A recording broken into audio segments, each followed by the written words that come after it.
Welcome to Kumar tech classes. Kumar tech classes में आपका स्वागत है। मैं ब्रजेश एक बार फिर से आपके लिए एसएससी जेई के कुछ टेक्निकल क्वेश्चन लेके आया हूं, जो कि आपकी प्रिपरेशन में बहुत हेल्प करेगा और आपकी तैयारी को बूस्ट करेगा।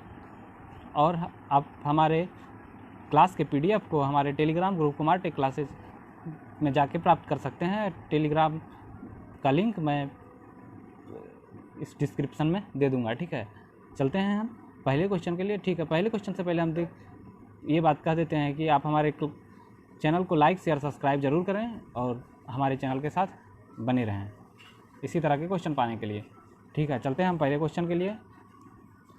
The power input to the 3-phase induction motor is 60 kilowatt. The starter losses total 1 kilowatt. Find the mechanical power develop at the slip of 3%।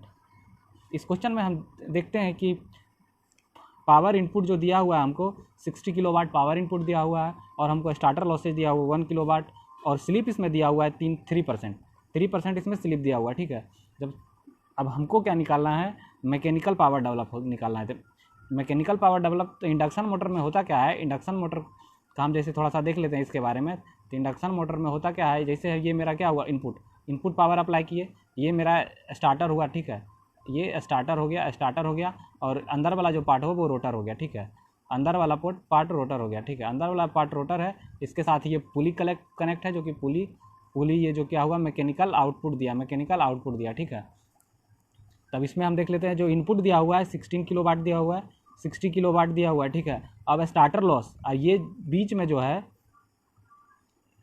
ये बीच में जो क्या है मेरा, ये एयर गैप है। ठीक है, ये बीच में एयर गैप है। ठीक है, तो एयर गैप पावर हो जाता है बीच में। अगर हम इनपुट पावर माइनस ये स्टार्टर लॉसेज माइनस करते हैं तो वो मेरा हमको एयर गैप पावर मिल जाएगा। एयर गैप पावर बराबर क्या हो जाएगा, 60 किलोवाट माइनस 1 किलोवाट, तो 59 किलोवाट हमको क्या मिला, एयर पावर मिला।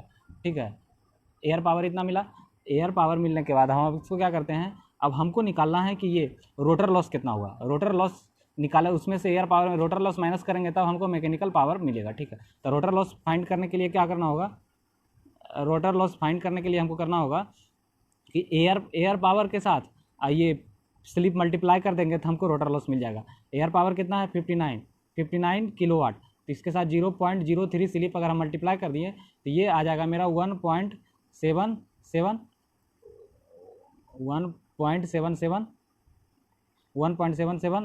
किलोवाट आ गया। ठीक है, ये हमको मिल गया। अब इसके बाद क्या करते हैं, मैकेनिकल पावर हमको निकालना है इसका।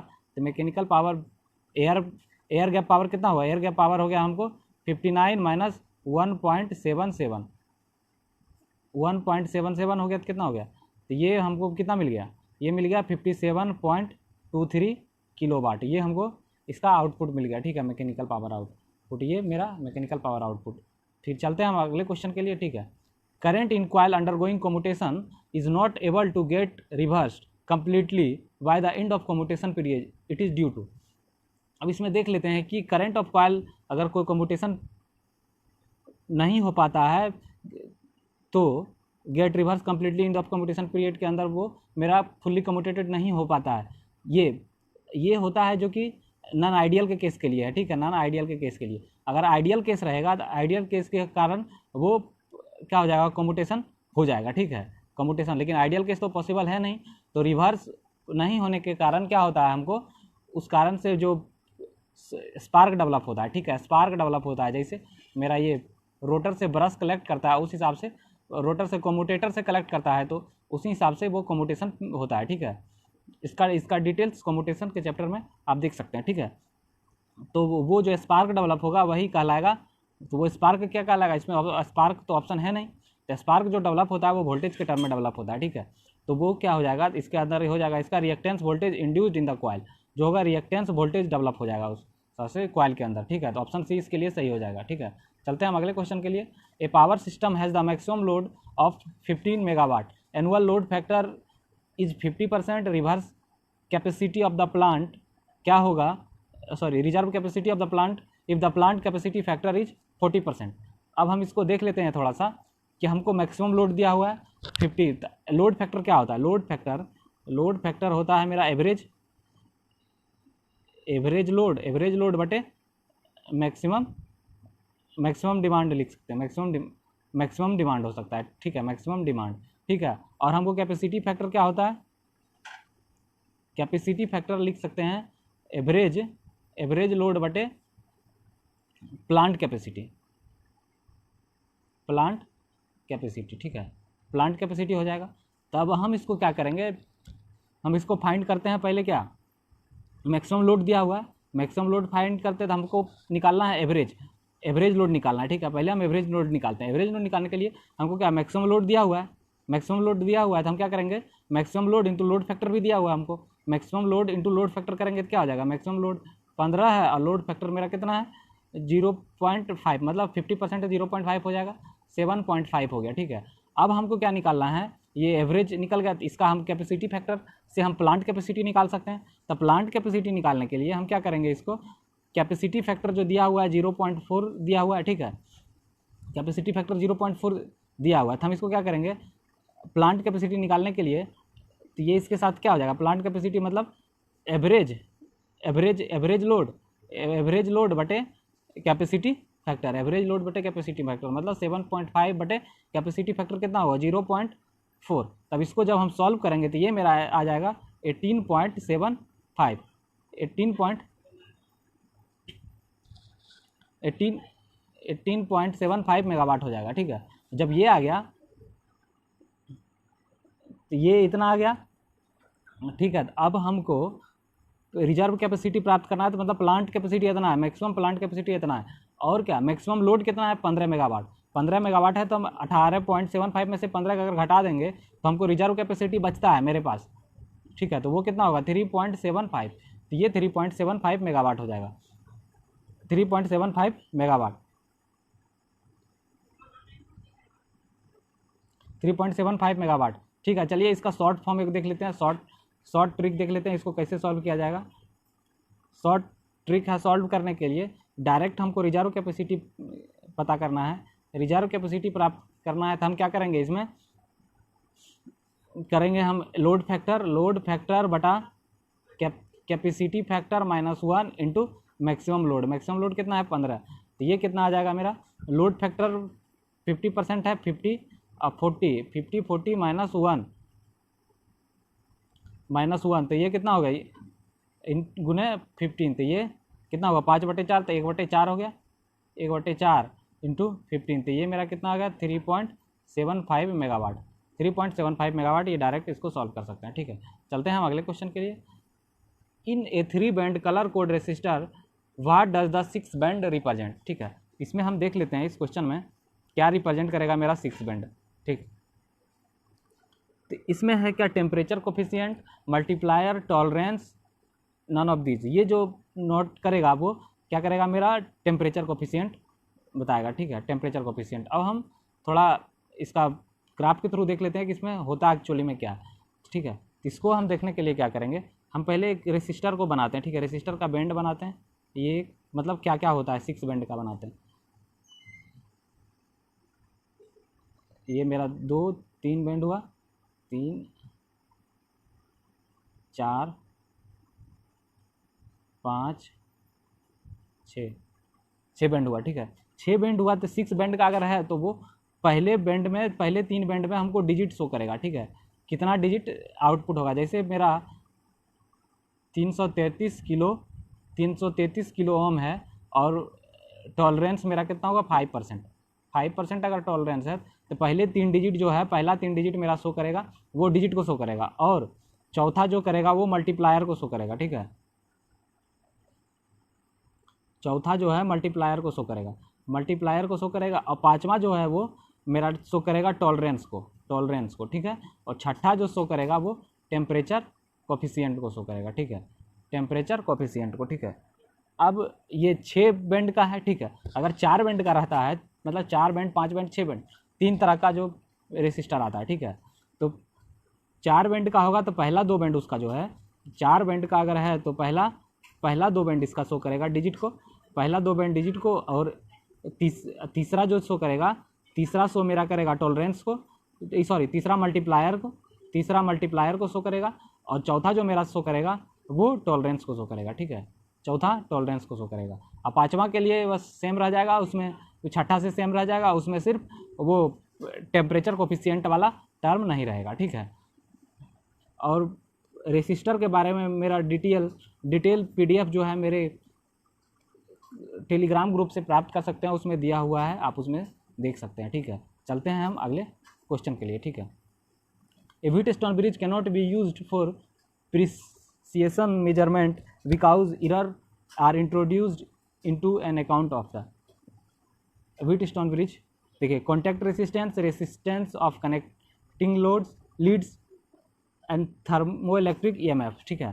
तो ये जो कंडीशन है प्रिसीजन के लिए एरर आता है। प्रिसीजन एरर किस कंडीशन में आता है इसमें? तो जो आता है वो मेरा कॉन्टैक्ट रेसिस्टेंस के कारण भी, मतलब एक्चुअल मेरा नहीं दे पाता है, जो मेरा एक्चुअल उसका वैल्यू होता है मेजर करने के लिए एक्चुअल वैल्यू नहीं आता है, वो नहीं दे पाता है। तो resistance of the connecting load इसके कारण, लीड्स इसके कारण भी होता है, थर्मोइलेक्ट्रिक EMF इसके कारण भी होता है, मतलब ऑल ऑफ दिस के कारण ये कंडीशन डेवलप होता है, ठीक है।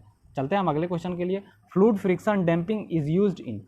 फ्लूइड फ्रिक्शन डैम्पिंग जो यूज किया जाता है किसके लिए किया जाता है? Electrostatic voltmeter, galvanometer, PMMC instrument, wattmeter, ये जो यूज किया जाता है इलेक्ट्रोस्टैटिक वोल्टमीटर के थ्रू किया जाता है। अब PMMC के लिए जो यूज किया जाता है वो ED करंट का यूज किया जाता है। PMMC के लिए ED करंट का यूज किया जाता है। वाट मीटर का जो यूज किया जाता है, वाट मीटर का जो यूज किया जाता है वो किया जाता है इसका एयर फ्रिक्शन का, ठीक है। एयर फ्रिक्शन का वाट मीटर में यूज किया जाता है। अब फ्लूइड फ्रिक्शन का यूज हम जनरली कहाँ करते हैं? फ्लूइड फ्रिक्शन का यूज करता है जहाँ पे लो डिफ्लेक्टिंग टॉर्क होता है, लो डिफ्लेक्टिंग टॉर्क होता है फ्लूइड फ्रिक्शन का। और एयर फ्रिक्शन का यूज करते हैं लो मैग्नेटिक फील्ड आर प्रोड्यूस, मतलब जहाँ पे लो मैग्नेटिक फील्ड होता है, लो मैग्नेटिक फील्ड प्रोड्यूस जहाँ पे होता है, लो मैग्नेटिक फील्ड प्रोड्यूस होता है। और मेरा जो ED करंट का यूज होता है, ED करंट का जो यूज करते हैं परमानेंट मैग्नेट में। परमानेंट मैग्नेट जहाँ पे लगा हुआ, जैसे मूविंग कॉइल हो गया, अब मेरा इलेक्ट्रोडायनोमीटर हो गया, वहाँ पे क्या होगा? ED करंट का यूज किया जाता है, ठीक है। चलते हैं हम अगले क्वेश्चन के लिए यूज देखते हैं। In germanium the leakage current are 5 microampere at 10 degree C। Find the value of the leakage current when temperature is 40 degree C। अब हमको लीकेज करंट के लिए एक फार्मूला आता है, वो फार्मूला देख लेते हैं थोड़ा। I is equal to I naught into 2 to the power T2 minus T1 बटे 10। ये जो है, ये लीकेज करंट जो आता है इसमें जनरली होता क्या है कि मेरा टेम्परेचर अगर हर एक 10 डिग्री टेम्परेचर अगर बढ़ता है तो वो मेरा क्या होता है? दुगना हो जाता है। लीकेज करंट मेरा दुगुना हो जाता है, ठीक है। तब हम इसमें देख लेते हैं। तो इस कंडीशन में मेरा क्या हुआ? इससे कितना इंक्रीज कर गया? इससे इंक्रीज किया मेरा 10 डिग्री से 40 डिग्री हुआ, मतलब 30 डिग्री टेम्परेचर बढ़ा। तो 30 डिग्री टेम्परेचर बढ़ा तो मेरा इसमें कितना गुना हो जाएगा? 30 डिग्री टेम्परेचर बढ़ेगा तो कितना गुना, देख लेते हैं हम कितना गुना हो जाता है। तो I नॉट दिया हुआ 5 माइक्रो और 2 टू दी पावर, मतलब 30 डिवाइडेड बाई 10 हो गया। 30 डिवाइडेड बाई 10 हो गया तो मतलब 2 टू दी पावर 3, तो मतलब 8 पंचे 40 माइक्रो एम्पियर। 40 माइक्रो एम्पियर मेरा लीकेज करंट हो जाएगा जर्मेनियम का इतना टेम्परेचर पे, ठीक है। चलते हैं हम फिर अगले क्वेश्चन के लिए, ठीक है। According to IE rule what is the minimum vertical clearance between 33 kilovolt line conductor and the building. अब इसमें IE रूल 80 में क्या कहता है कि कोई बिल्डिंग बना हुआ है, ठीक है, कोई बिल्डिंग घर बना हुआ, और उससे जो 33 kV लाइन जो है वो कितना ऊंचा रह सकता है, क्लियरेंस पे रह सकता है, ठीक है। वो इसमें कहता है कि IE रूल में लिखा गया है, वो ऑप्शन देख लेते हैं। 3.7 metre, 4.3 metre, 4.6 metre, 5.1 metre.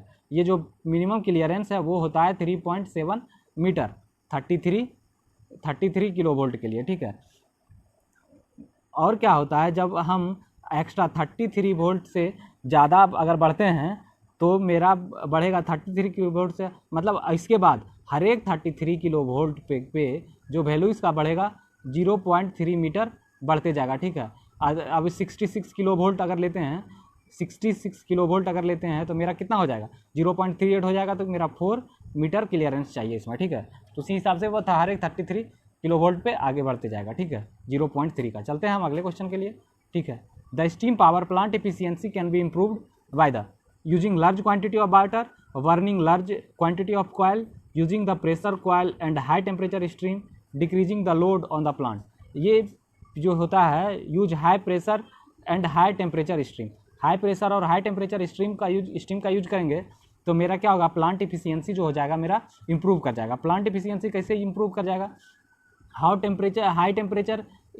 High temperature और हाई मतलब टेम्परेचर ज़्यादा होगा तो प्रेशर भी उसके साथ ज़्यादा होगा, ठीक है। उस कंडीशन में मेरा रोटेशन जो है मतलब ज़्यादा इफिशियंट वे में रोटेट कर पाएगा, ठीक है। वो मतलब ज़्यादा स्पीड से रोटेट करेगा जिसके कारण से वो मेरा क्या होगा, इफिशियंसी को इंप्रूव कर देगा स्टीम पावर प्लांट को, ठीक है। चलते हैं हम अगले क्वेश्चन के लिए, ठीक है। Which of the following statement is true, corona loss increases with. अब इसमें देख लेते हैं कि कोरोना लॉस इंक्रीज कर जाता है, क्या कंडीशन है ट्रू के लिए। कोरोना लॉस का जो फार्मूला होता है वो लिखते हैं 2.44 गुना 10⁻⁻5 इंटू F+25/डेल into V-VC square into root under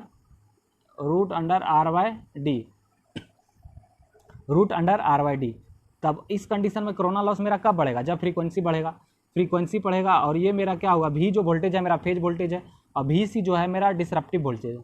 disruptive voltage जो दिया हुआ है और ये जो R है वो R मेरा दिया हुआ है, रेडियस दिया हुआ है, कंडक्टर का रेडियस दिया हुआ है, एंड D जो है कि दो कंडक्टर के बीच का सेपरेशन है, ठीक है। तो इस कंडीशन में मेरा पहला तो फ्रीक्वेंसी को इंक्रीज करेंगे तो मेरा कोरोना लॉस बढ़ जाएगा, ठीक है। कोरोना लॉस मेरा बढ़ जाएगा। तो फ्रीक्वेंसी किस में इंक्रीज हो रहा है, तीसरे और चौथे में, इसमें फ्रीक्वेंसी और इसमें फ्रीक्वेंसी इंक्रीज हो रहा है, ठीक है। अब देख रहे हैं डिक्रीज द कंडक्टर साइज। अब कंडक्टर साइज अब जो होता है, अब कंडक्टर साइज को अगर हम डिक्रीज करेंगे तो VC disruptive voltage directly proportional हो जाता है वो हमारे रेडियस के, ठीक है। वो रेडियस के तो हम मेरा क्या होता है, कंडक्टर साइज अगर हम डिक्रीज करेंगे तो VC भी मेरा डिक्रीज करेगा, VC भी डिक्रीज करेगा, उस कंडीशन में मेरा क्या हो जाएगा, उस कंडीशन में V-VC का गैप जो हो जाएगा इंक्रीज कर जाएगा, जिसके कारण से हमको क्या मिलेगा, कोरोना लॉस इंक्रीज कर जाएगा। अब यहाँ पे देखते हैं कि अगर इस क्वेश्चन में डायरेक्ट रेसिस्टेंस का भी चर्चा है, इस क्वेश्चन में डायरेक्ट रेसिस्टेंस का भी है चर्चा है। तो डायरेक्ट अगर रेसिस्टेंस, इसमें लिखा है डिक्रीज द कंडक्टर साइज, अगर हम रेसिस्टेंस का नहीं, रेडियस का डायरेक्ट अगर रेडियस बढ़ाएंगे तो वो मेरा क्या हो जाएगा, कोरोना लॉस डिक्रीज कर रहा है ना, तो इसके साथ क्या हो जाएगा, डिक्रीज करेगा डायरेक्ट। लेकिन ये कंडीशन है कि जिस रिस्पेक्ट में V-VC का रेशियो मेरा इंक्रीज करेगा उस रेशियो में R मेरा डिक्रीज नहीं करेगा, जिस कारण से मेरा क्या हो जाएगा, ये वैल्यू मेरा भी इंक्रीज कर जाएगा, ठीक है। इसीलिए ऑप्शन सी इसका सही हो जाएगा, ठीक है। Decrease in conductor size and increase in supply frequency. चलते हैं हम अगले क्वेश्चन के लिए। A lossless line is terminated with its surge impedance has flat voltage profile, transmission line angle is greater than actual length of the line, transmission line angle is less than actual length, both a and b. ये जो हो जाएगा flat voltage profile, जब हम lossless line का use करेंगे तो flat voltage profile देगा। अगर हम मेरा लॉसलेस नहीं रहेगा तो वोल्टेज प्रोफाइल फ्लैट नहीं रहेगा, ठीक है। चलते हैं हम अगले क्वेश्चन के लिए। The current carrying capacity of a cable in DC is more than that of AC is due to mainly, किसके कारण मेनली होता है, ठीक है। Smaller dielectric losses, absence of the harmonics, absence of ripples, none of this. ये जो हो जाएगा smaller to dielectric losses, dielectric loss के कारण हो जाएगा इस कंडीशन। और इसमें क्या होता है, जैसे हम देखते हैं ना कि RAC इजकल टू 1.5 RDC, ठीक है। RDC 1.5 होता है, तो उस कंडीशन में क्या हो जाएगा, मेरा AC रेसिस्टेंस ज़्यादा होगा और DC रेसिस्टेंस कम होगा, ठीक है। DC रेसिस्टेंस मेरा कम होगा तो जिसके कारण उसमें करंट कैरिंग कैपेसिटी क्या हो जाएगा, ज़्यादा हो जाएगा। इसीलिए मेरा वो होता है DC का करंट कैरिंग कैपेसिटी ज़्यादा होता है। और ये कंडीशन ये भी है स्मॉलर डाइलेक्ट्रिक लॉसेज, ये भी है ऑप्शन ए, ठीक है। चलते हैं हम अगले क्वेश्चन के लिए। A piece of minimum wire is stretch to reduce it diameter to half of its original value, its resistance will become. इसका रेसिस्टेंस कितना हो जाएगा, जैसे एल्युमिनियम पीस को हम डायमीटर को हाफ कर दे रहे हैं ओरिजिनल वैल्यू से, तो ओरिजिनल वैल्यू से क्या हो जाता है, तो हम R is equal to ρL/A। Original में हम एक वॉल्यूम को कंसिडर करते हैं, L1 होता है पाई R1 का स्क्वायर हो जाएगा, ठीक है। अब दूसरे को कंपेरिजन करते हैं, दूसरे में चेंज करेंगे तो हम इसको क्या करेंगे, L2 हो जाएगा, मेरा लेंथ ले L2 हो जाएगा।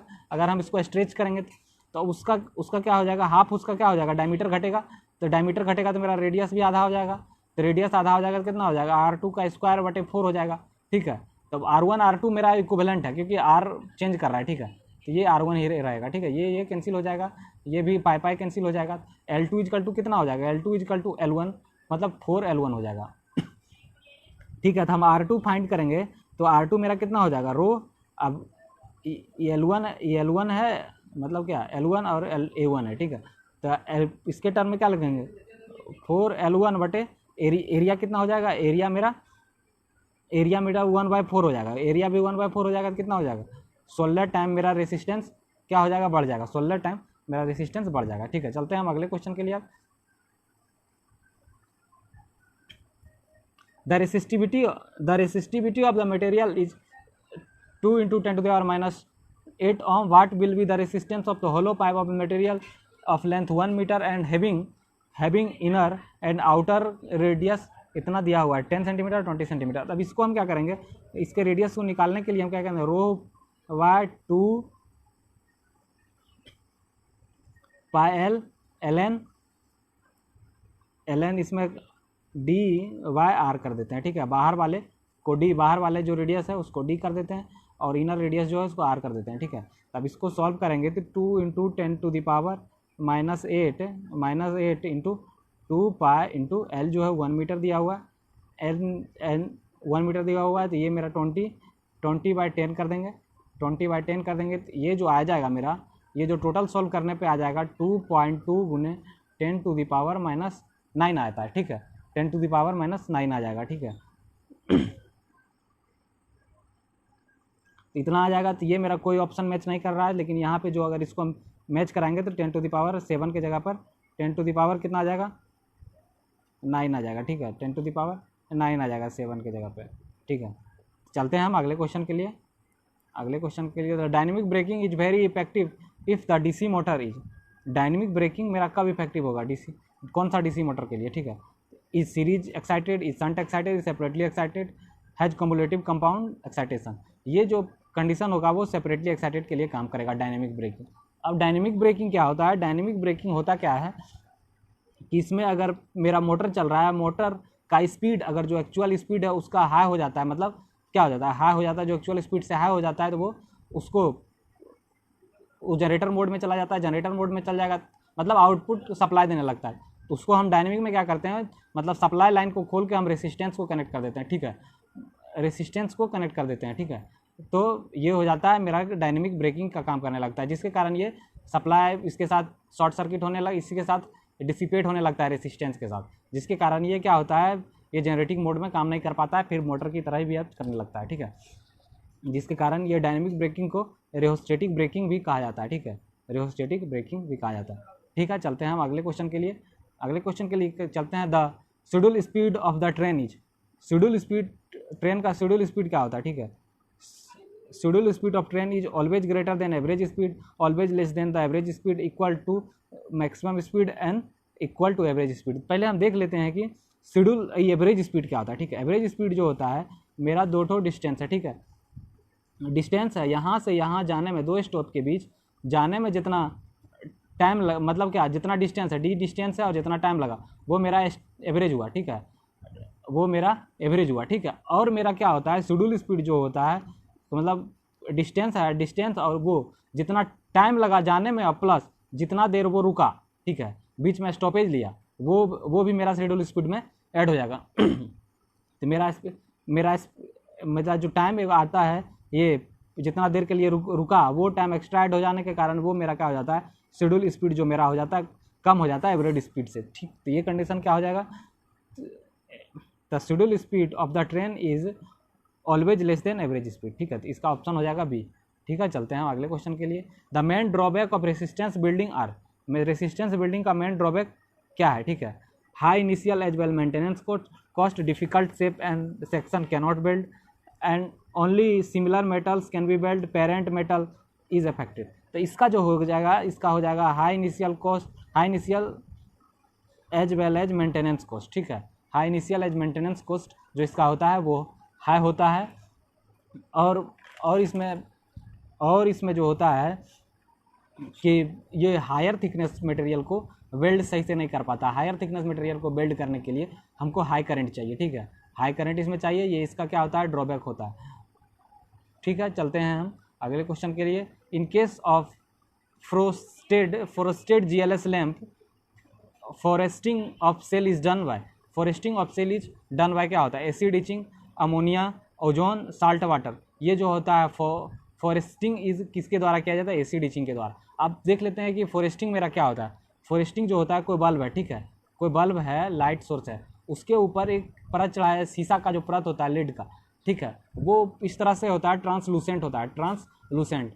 उसको इस तरह बनाया जाता है कि आपका लाइट जो पार हो, मतलब क्रॉस करे, सब जगह से सेम अमाउंट में करे, क्रॉस करे, कहीं पे लाइट कम या ज़्यादा नहीं होगा, ठीक है, उस हिसाब से इसको बनाया जाता है। फॉर सेटिंग ऑफ सेल जो यूज किया जाता है उसके लिए एसिड इचिंग का यूज किया जाता है, ठीक है। और इसमें क्या होता है, GLS लैंप में, ठीक है, ये किया जाता है, ठीक है। चलते हैं फिर हम अगले क्वेश्चन के लिए। अगला क्वेश्चन हम देख लेते हैं। Illumination level of the precision work is around, illumination level precision work के लिए कितना चाहिए, हमको चाहिए 500 लूमेन पर मीटर, 500 लूमेन पर मीटर स्क्वायर, ठीक है, इतना हमको चाहिए 500 लूमेन, ठीक है। इसमें 2-4 पॉइंट और देख लेते हैं, मतलब ये जो किया जाता है, अब हम देख लेते हैं कि और कहाँ कहाँ पे कितना लूमेन चाहिए, ठीक है। Warehouse, homes and theatre, warehouse, homes और थिएटर में, मतलब घर और थिएटर में आपको चाहिए 150 लूमेन के आसपास, 150 लूमेन पर मीटर स्क्वायर के आसपास चाहिए, ठीक है। और ये जो होता है प्रिसीजन वर्क का कहाँ कहाँ ज़रूरत पड़ता है, आपका नॉर्मल ऑफिस वर्क में होता है, स्टडी में होता है, लाइब्रेरी में होता है, शोरूम में होता है, ठीक है। इसके लिए हमको यूज किया है 500 लूमेन पर मीटर स्क्वायर, ठीक है। और जो होता है कि हमको नॉर्मल ड्राइंग वर्क, नॉर्मल अगर कोई ड्राइंग वर्क करना है तो हमको वहाँ पे चाहिए 1000 लूमेन पर मीटर स्क्वायर, ठीक है। और बहुत अच्छा, अगर बहुत बड़ा ड्राइंग करना है, डिटेल में ड्राइंग करना है, तो हमको वहाँ 1500 से 2000 लूमेन, 1500 से 2000 लूमेन पर मीटर चाहिए, ठीक है। चलते हैं फिर हम अगले क्वेश्चन के लिए। ये न्यूमेरिकल है, ठीक है। A locomotive exerts attractive effort of 35,300 newton is hauling a train of 40 kilometre per hour on the level train. If the motor is to haul the same train on a gradient of 1 in 50 and tractive effort is required 55,180 Newton. Determine the power delivered by the locomotive if the driven by DC series और induction motor.